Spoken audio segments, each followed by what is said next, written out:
해형 경장에서 좌고우면 지지지지까지 치열했던 홍남기의 3년 반.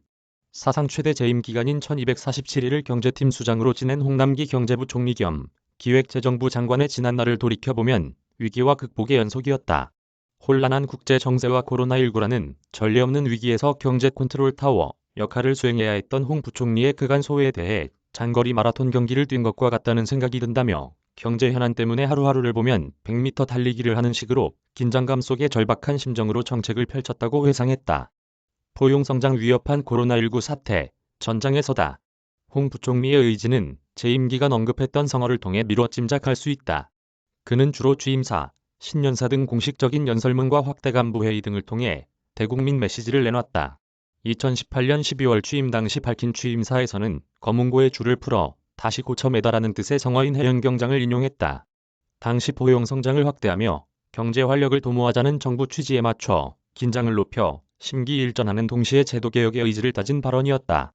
홍 부총리는 이듬해 9월 확간에서도 해형경장을 재언급하는 등 임기 초기 재정비의 의지를 다지는 모습을 보였다. 2020년을 맞아 내놓은 신년사에선 사변독행을 통해 공직자의 자세를 강조했고 솔개가 날고 물고기가 뛴다는 의미의 연비요약을 제시하며 우리 경제 현안 해결과 도약을 바랐다. 하지만 2020년 초 예기치 않은 코로나19 팬데믹으로 우리 경제에는 비상등이 울렸다. 홍 부총리는 비상경제체계가 구성되던 2월 확간에서 봉산궤도 우수가교를 언급했다.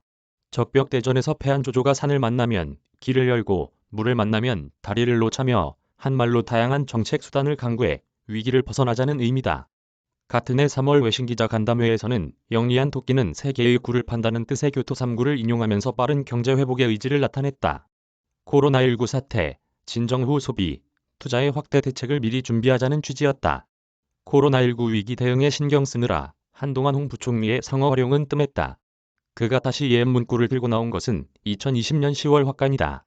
100리를 가려는 사람은 90리를 가고 이제 절반이 왔다고 여긴다는 의미의 행백리자 반90을 인용한 그는 마지막까지 코로나19 대책이 차질 없이 마무리되도록 노력할 것을 당부했다. 1년 정도면 마무리될 것 같아 보이던 코로나19가 재확산을 반복하면서 우리 경제의 불확실성은 계속됐다. 기대와 불안이 공존하던 2020년 말 홍 부총리는 신년사를 통해 죽은 뒤에나 멈춘다는 사이오이의 새해 출사표 신정으로 진력하겠다며 심기일전하는 자세를 보였다. 바람이 세게 불수록 연은 더 높이 난다는 바람과 함께 담아서 말이다. 그침을 한다. 결과 연연치 않고 담백하게. 지난해 초 코로나19 엄중함이 다시 커지면서 정부 대책이 기묘해지자 홍 부총리는 1월 열린 뉴딜 당정추진본부에 참석해 창을 베개 삼고 갑옷을 입고 잔다며 침과 찜갑이 심정을 나타내기도 했다. 코로나19 사태가 전시를 방불케 하자 전장에 나선 장수의 마음가짐을 보인 것이다. 전장에서는 혼란이 벌어지기도 했다. 지난해 2월은 전국민 재난지원금을 주자는 더불어민주당 측 주장에 홍 부총리가 강하게 반발하던 때다. 당시 이낙연 당대표가 선별 플러스 보편 지원을 제안하자 홍 부총리는 국가 재정은 화수분이 아니다라며 곡간지기로서 반대 입장을 나타냈다.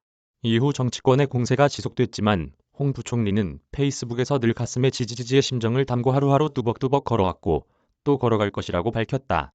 그침을 알아 그칠 때 그친다는 뜻으로 결과에 연연치 않고 담백하게 나아가겠다는 홍 부총리의 심경을 대변한 말이다.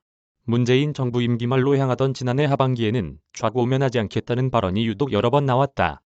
취임 1000일을 맞았던 지난해 9월 4일 기자실을 찾은 홍 부총리는 공직 36년째인데 한 가지 확실한 건 공직 마지막 순간까지 국가, 국민을 위해 쉼없이 달려가는 것 외엔 좌고우면이 없다고 밝혔다. 올해 열리는 6.2 지방선거에 춘천 출신인 홍 부총리가 강원도지사에 출마한다는 예측이 꾸준히 제기되던 시기다.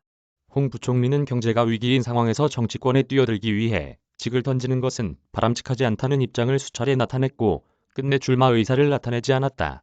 대선 전국에 들어갔던 지난해 12월 경제정책 방향 발표 때도 내년 선거에 따라 새 정부가 출범하지만 단 한치의 좌고우면 없이 목표를 향해 끝까지 최선을 다하겠다며 문 정부 마지막 경제부총리로서 의지를 다지기도 했다. 정치권 관심, 공세 뒤로하고 국민 중심 정책 노력. 지난해 12월에는 이재명 당시 더불어민주당 대선 후보의 보편, 지원 공세가 이어졌던 때다. 이 후보는 전쟁 중 수술비 아낀 것은 자랑이 아니라 수준 낮은 자린고비임을 인증한다며 홍 부총리를 저격하기도 했다. 홍 부총리는 페이스북에서 진중한 무게중심이라는 제목의 글을 올리고 여우석 풍불능이 지자이 중 회의 불경, 즉 두텁기가 큰 바위는 바람이 몰아쳐도 꿈쩍하지 않듯 진중한 자의 뜻은 사소한 지적에 결코 흔들리지 않는다는 말이 있다며 외부 대응 없이 위기 극복을 위해 좌고우면하지 않겠다는 입장을 나타냈다.